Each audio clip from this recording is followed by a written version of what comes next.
எனக்கு பேசாத வேலையா? அரை விழுக்காடு ஓட்டு வச்சிருக்கனுக்கு 500 கோடிங்கிறான். 8 விழுக்காடு ஓட்டு வச்சிருக்க நமக்கு என்ன? எம்மளை போல ஒரு படை ஒன்று வச்சிருக்காங்கடா. இது படை, மற்றவங்களுக்கு சொறி சிறங்கு படை. இது ராணுவம்டா, மக்கள் ராணுவம். சீருடை அணியாத, ஆயுதம் ஏந்தாத, அறிவாயுதம் ஏந்திய மக்கள் ராணுவம். நாங்க சீருடை போடல, இடுப்புல துப்பாக்கி செருகல.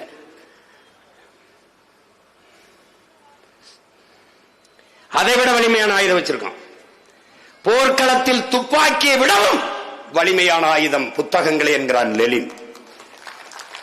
எங்கள் தலைவன் என் துவக்கில் இருந்து வருகிற தோட்டாவுக்கு என்ன வலிமை இருக்கிறதோ அதுபோல உங்கள் வாயிலிருந்து வருகிற ஒவ்வொரு வார்த்தைக்கும் வலிமை இருக்கிறது.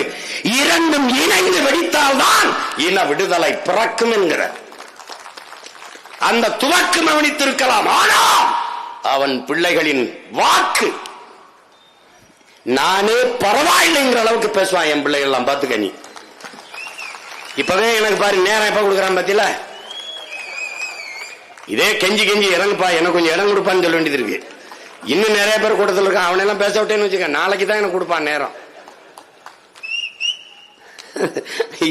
இது நினைக்காத தம்பி, இது வேற மாதிரி. இது வேற மாதிரி. இது